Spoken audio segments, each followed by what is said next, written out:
Warren, how would you define true success? Well, I've said many times that if you get to be 65 or 70 and later, and the people that you want to have love you actually do love you, you're a success. I've never seen anybody that reaches that age. I mean, I'm not talking about somebody that's in extreme poverty or pain or something, but I've never seen anybody that, if they have a lot of people that love them, that is other than happy. And I've seen some very, very wealthy people that they give testimonial dinners to and name schools after and everything. Nobody loves them, you know. Their own kids would say, he's in the attic, you know. Okay. What are, say, 3 pieces of advice you would give to people who are looking to succeed in business? Well, by far the best investment you can make is in yourself. I mean, for example, communication skills. I tell the students that come that they're going to graduate schools and business, and they're learning all these complicated formulas and all that. If they just learn to communicate better, both in writing and in person, they increase their value at least 50%. You know, I mean, if you can't communicate, somebody says, you know, it's like winking at a girl in the dark. Nothing happens, you know, basically. And you have to be able to get forth your ideas, and that's relatively easy. I did it myself with the Dale Carnegie course. Some people wish I'd taken a shorter course now in terms of my talking later on, but it's just hugely important. And if you invest in yourself, nobody can take it away from you. I mean,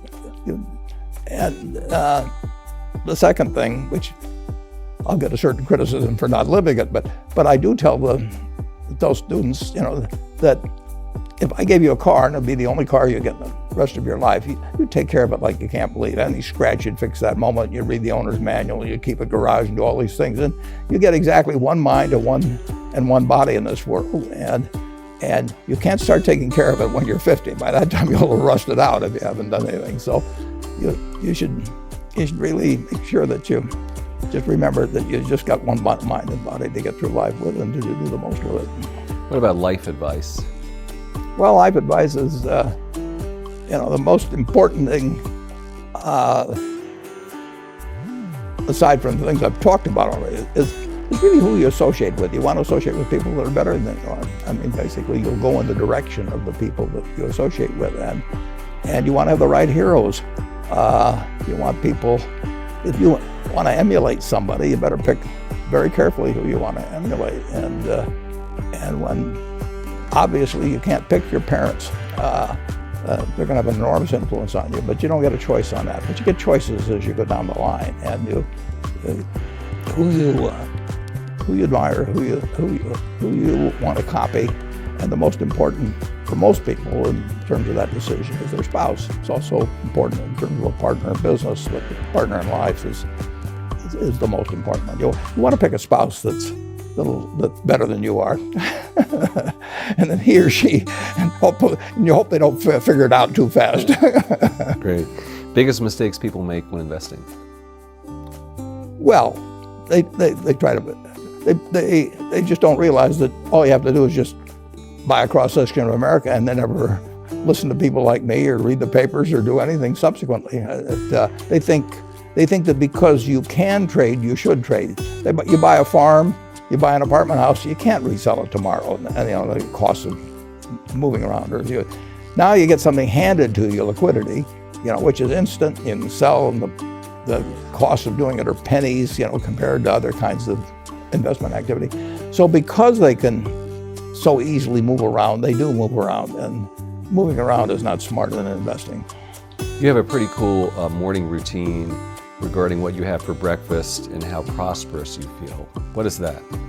Well, I now actually send somebody over to McDonald's, usually to get me something.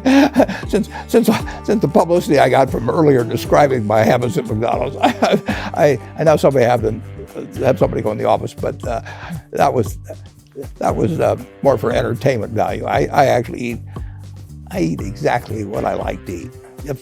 If I liked it on my 6th birthday, at my 6th birthday party when we had hot dogs and hamburgers and Coke and ice cream with chocolate, I still like it.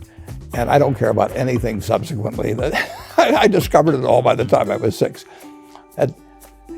if somebody offered me a deal when I was 20 and said, you're going to live 1 year longer, instead of living to 88, you'll live to 89 or whatever it may be, if you eat nothing but broccoli and Brussels sprouts and onions and all these things. I just said, I'll, take the last year off. It probably won't be that good anyway. So I eat what I like to eat. I'm not venturesome in that area. I like how you lumped in onions with broccoli and Brussels sprouts. I've never heard that one. I just don't happen to like onions, but I don't put them in the same category. Okay. You and George H.W. Bush, I think. Is business school worth it? Depends on the person. Much more than it depends on the school. I wouldn't worry. Some people are going to get a lot out of advanced education, and some people are going to get very little. And I don't even think it's important that every person go to college at all. We have all kinds of jobs at 70 or so thousand a year, 80,000 a year. That college training is not of use. And I actually was not keen on going to college myself. Yeah, my dad kind of jollied me into it. He could get me to do anything, but if they'd had an SAT test in those days, he would have taken the test for me. but because I knew I could have a good time, and I liked investing, and I didn't really feel I could read the books.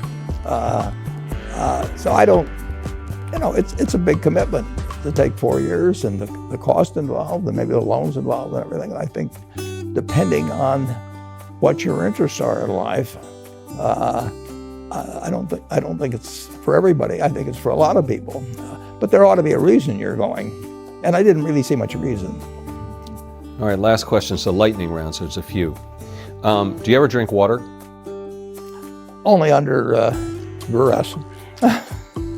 What is your favorite all-time song, Warren? It's undoubtedly, it's My Way.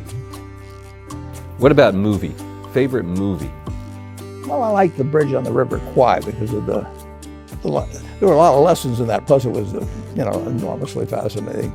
Catchy tune, also. All right. Catchy tune, also. Yeah, Right. very. Right. But the ending of that was sort of the story of life. He created the railroad, and did he really want the enemy to come in across it? Got it. Favorite book? Well, the favorite book from the book that had the most impact on my life was The Intelligent Investor by Ben Graham. I knew you were going to say that. Favorite TV show? It's probably going to be, it would be Nebraska in some huge bowl game and winning. And finally, what do you carry in your wallet, and how much money do you tend to carry around? Well, I probably carry maybe $400. I actually, my wife likes to use the cash, so I just take home a chunk of cash every now and then she doles it out. She looks at my billfold and sees whether all the hundreds are gone. Sticks a few in there. But, it's pretty simple. And credit cards? I've got an American Express card, which I got in 1964, but I pay cash 98% of the time. If I'm in a restaurant, I always pay cash. It's just easier. Warren Buffett, thanks very much.